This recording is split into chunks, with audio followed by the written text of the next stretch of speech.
Good afternoon, seniors, and welcome to the first of perhaps what will be many DT lessons that will come to you live from the Digital Media Studio 613, uh, our own screen room.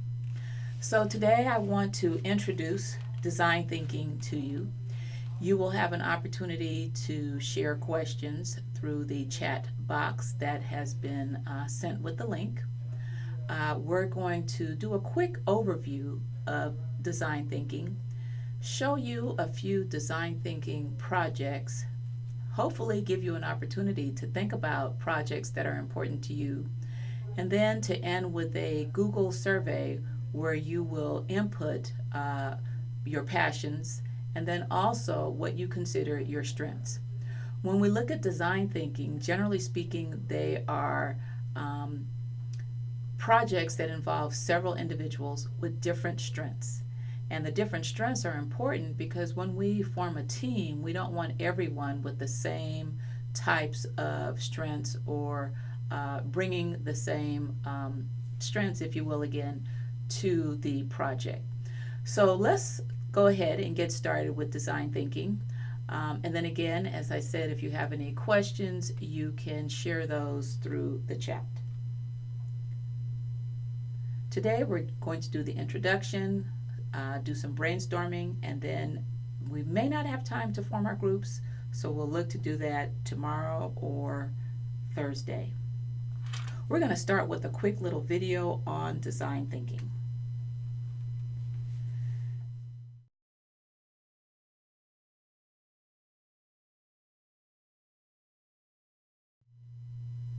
Can you hear the video?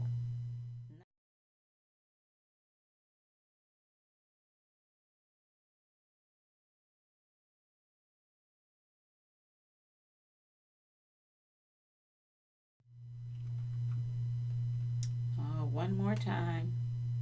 I don't think you're hearing the video. All right, hold on. That's on this end.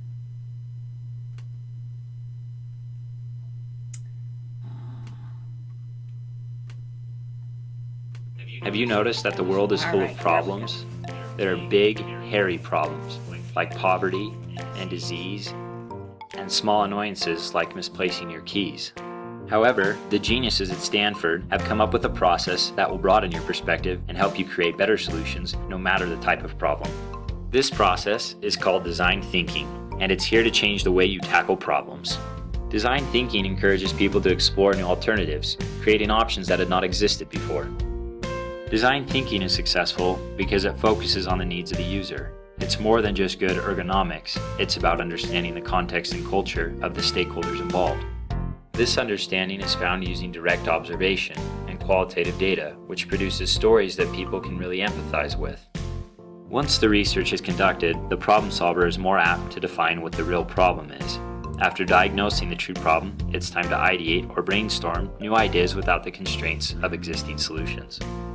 Because design thinkers learn by doing, these radical ideas are then made into simple prototypes that test possible outcomes.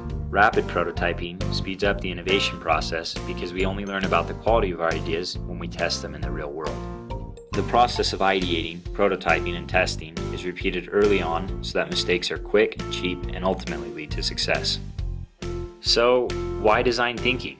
The process provides a method and a unifying language for multidisciplinary collaboration, leading to greater creativity and better solutions faster. Suddenly, the world's problems are simple and manageable with design thinking.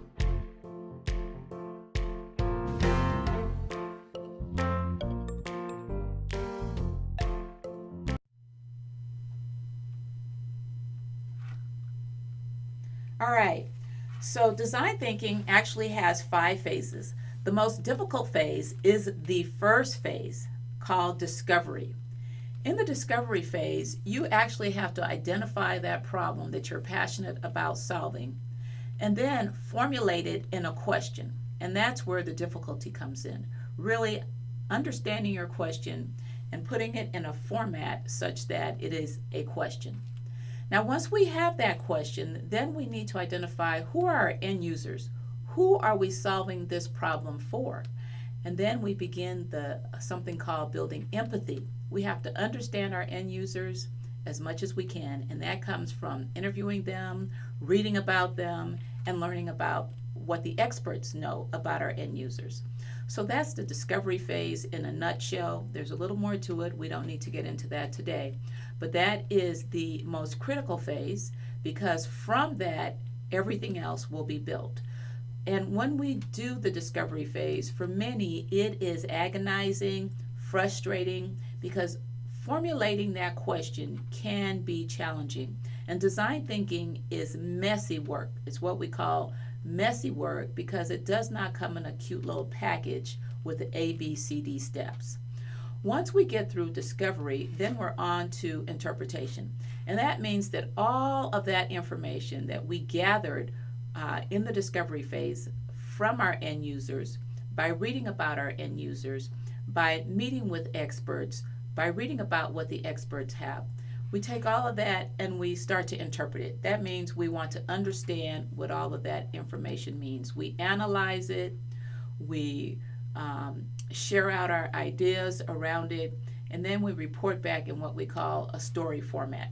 More on interpretation as we get going down the road. Ideation is the next phase. You heard about that in the video, and that's really where we start to come up with ideas to solve the problem. Notice I didn't say solve the problem in the discovery phase or the interpretation phase. There, we're not even thinking about solving the problem. That does not come into play until ideation. And in ideation, we're really brainstorming ways to solve the problem. We don't start to actually solve the problem until we get to experimentation. That's when we start to build the actual solutions. And sometimes we have a number of solutions, and we might even bring those solutions together to come up with a final product. Finally, we're in evolution. That's when we launch the solution, launch the product, and we begin to ideate the product, or iterate the product, I should say. And so when you think about the iPhone, for example, we started with the iPhone 3 or 4, then we had the 5, the 6, 6S, 6S Plus, 7, now we have the 8, and the 10 is coming out soon. And that's what we call iterations. And so as you launch a project, you never stay with that exact project. You begin to iterate, and that means that the product evolves. The product evolves over time as you stay in touch with your end users, the needs of your end users, and what's happening globally in the world. And that's called the evolution phase. So those are the 5 phases of the DT project. And you're going to be working on your project over the course of the entire school year. So we'll be finishing up somewhere around May or so. And so you have a little bit of time, but not really a lot of time, because each phase will take you a good amount of time and resources, particularly the discovery phase. All right, we're going to come back to all of these a little later. Now I'd like you to look at a few short videos on some of the projects that teenagers have completed, and these projects come from all over the world. So let's look at what their passions are and how they went about solving their problems. Okay, here we go.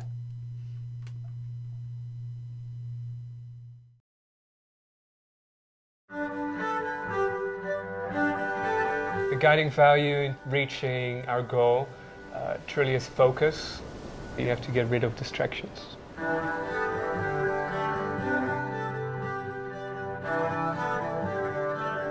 Considering I've lived in the Netherlands all my life, very near the sea, actually living below sea level, I mean, I've always felt a connection with the ocean. I was 16 years old. I was diving in Greece and came across more plastic bags than fish. Before I did this dive, I suddenly heard about the problem that I saw it myself, a huge garbage dump under the surface of the ocean. That's what really upset me. Something was wrong here, and I decided to focus my time on that. The past few decades, we humans have put millions of tons of plastic into the oceans. It doesn't go away by itself. It gets ingested by marine life, Also a health threat to us as a species. I had to do a high school science project, decided to study this problem and why it's so difficult to clean up. When there is a complicated problem, people automatically start thinking about a complex solution, but the core idea, I think, is really important to have that as simple as possible. At the beginning, it was really difficult. Then suddenly my idea went viral on the internet, was being shared millions of times. This generation has just such a tremendous advantage in contrast to previous generations in the ability to solve problems. Without social media, this project would have never gone viral. Without crowdfunding, I would never have reached the funding. The ocean cleanup, our greater goal is not only to clean up what's already out there, but to also prevent new plastic from entering the ocean. And that is something we truly cannot do alone. It will require the collaboration of individuals, of companies, and entire nations. Human history is basically a list of things that couldn't be done and then were done. Perhaps it's kind of an odd thought, but the fact that it is challenging actually motivates me, because if it would have been easy, it would have been done long before me. As long as you have a good idea for a real problem and have the will to pursue that, anyone these days can make a difference.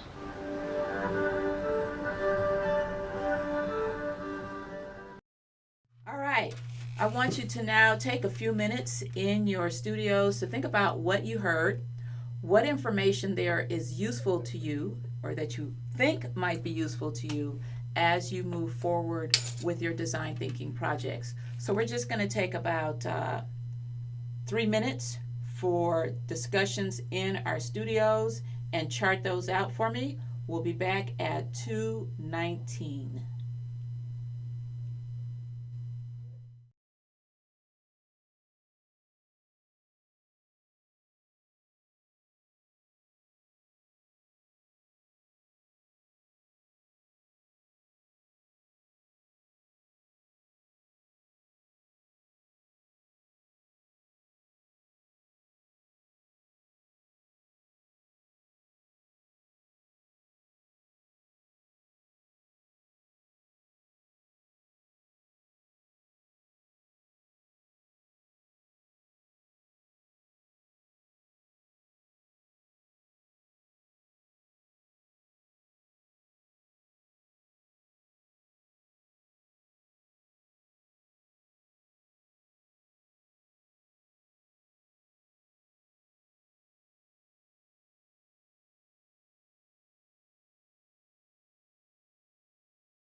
Three, two, and 1. All right, let's get back together. We're going to watch. And in this case, we have a young girl from the United States, and she shares her passion, a problem that she came up with, and the solution as well. Again, after we watch this, we're just going to take about a minute to identify some of the things that we can learn from this that we might be able to use as we move forward with our own projects. Did the book characters you loved as a kid look like you? A research library at the University of Wisconsin found that of the 3,500 children's books it received last year, only 261 were about Black people, and just 100 came from Black authors. One New Jersey sixth grader isn't satisfied with numbers like that, so she showed Benita Nair how she created a new chapter. I am born on a Tuesday at University Hospital, Columbus, Ohio, USA. For 11-year-old Marley Diaz, a good book opens the world. You always have words. You're able to express your emotions when you read. The people who look like me keep fighting. But there are some books she's assigned in school she's grown tired of.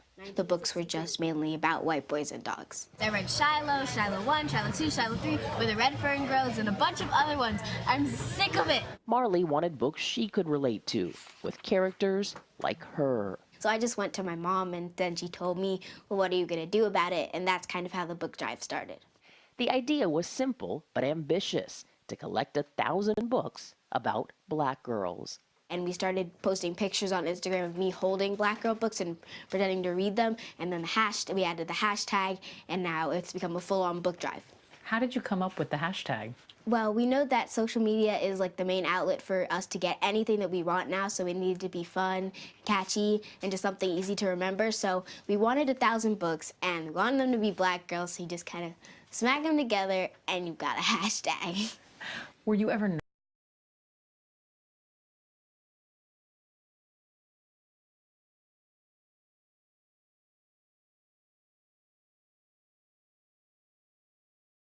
Did the book characters you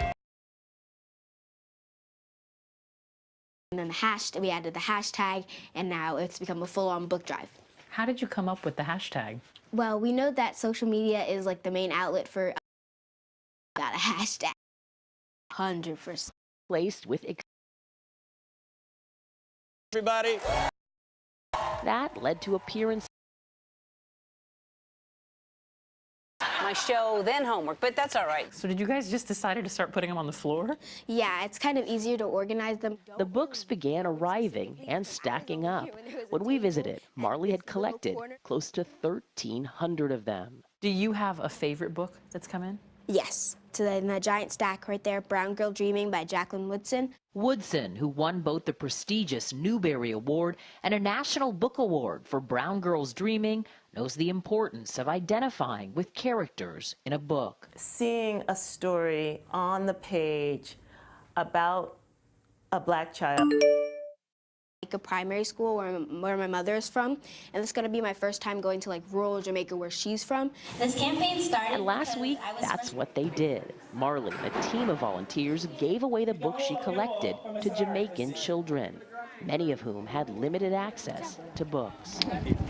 Have you thought about what you want to do when you grow up? Yes, I want to be a magazine editor for my own magazine because I love being the boss. To identify some of the takeaways from this video that you might be able to use for your projects. Just 1 minute.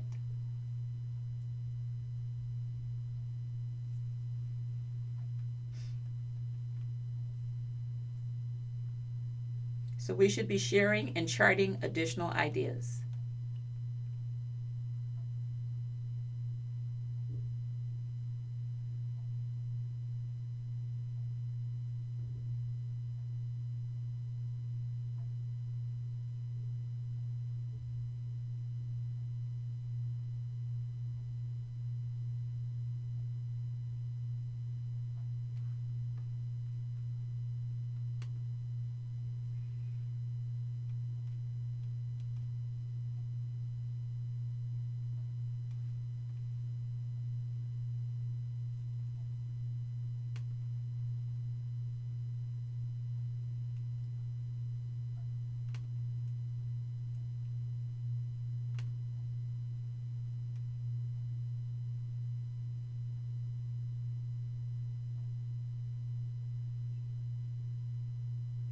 All right, in 5, 4, 3, 2, and 1. Are there any questions?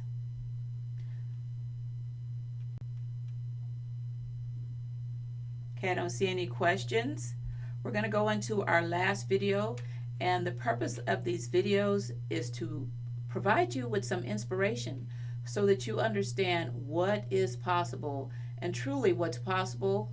We don't know what's possible because it's impossible to figure out what is possible. The sky's the limit. So let's continue on. Let's take a look at our final video here.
Daniel was 14 when the bomb took his arms.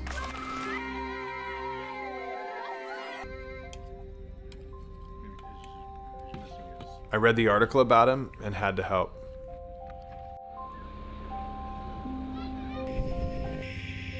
I came to Sudan with 3D printers, laptops, spools of plastic, and the goal to build Daniel an arm.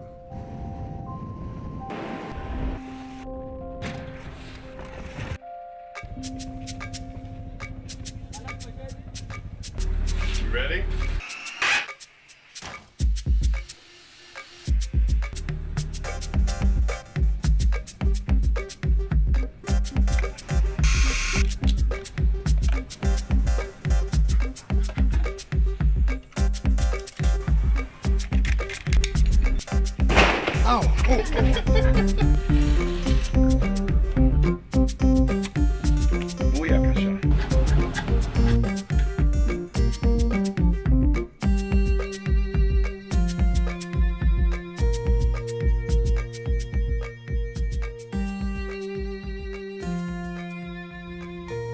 And then Daniel fed himself for the first time in 2 years.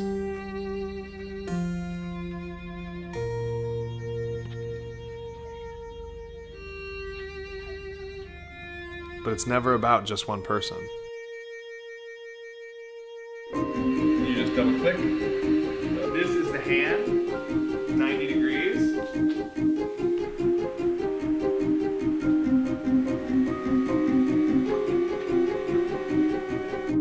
If we could teach the locals to do it themselves, the project could live long after we left.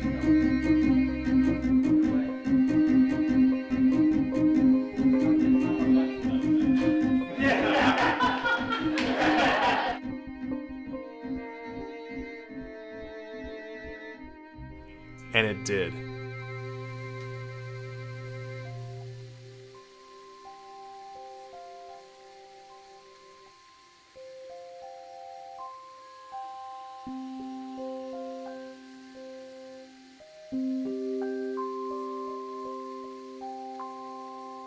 All right. So before we move on, we've just seen 3 different videos of individuals inspired by different issues that exist in our world. And they had a number of different ways to solve their problems. At this time, I'd like you to take just another minute to think about what are some of the things that you learned from this last video, and then in general, what were you inspired by when watching these? And then what inspires you in general? So let's just take a couple of minutes to do that, and then we're going to do a little bit of group work. Actually, 1 minute.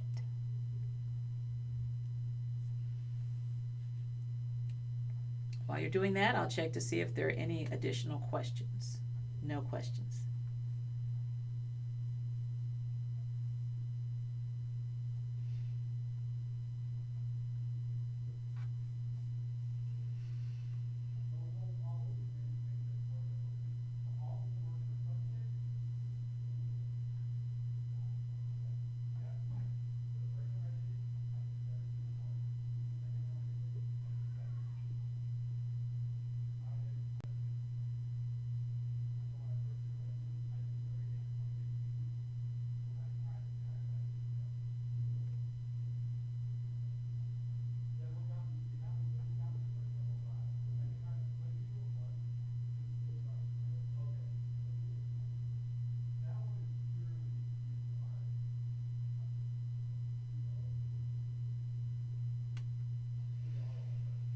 All right, again in 5, 4, 3, 2, and 1. Let's come back together. We have an activity now that I'd like you to do. LFs, I'd like our senior scholars to form groups of 4 or so. These are not the groups that they will be with throughout their time on their design thinking project. But just for our activity here today. So you might be passionate about a cause or interested in solving a problem in your own community. There might be things that have kept you up at night. you may have seen something on television. You may have seen something when out and about in the community. There is something that you are passionate about solving. As you think about the internships that you will now be entering, there may be things in those internships or problems that exist there that need to be solved. So it might not be something that you have an idea about today, but you might also think about those jobs, those internships that you're going on. And what are some of the things that they are challenged with that you might want to help them solve? So I want you to now, in small groups of 4, talk about your passions and write your thoughts on sticky notes. Then we're going to post your stickies on chart paper. We're going to take the chart papers and post those around the Commons. And I hope that before we end today, we have an opportunity to do a quick, what we call gallery walk around the Commons to look at those, what we've charted there. And remember, you might change your mind later on. This is not something that we're married to right now, or you might choose a different topic altogether, particularly as you begin your internships. We are just brainstorming today, and you might also be influenced by what you see others write. And so that's why we're going to share our stickies in our gallery walk.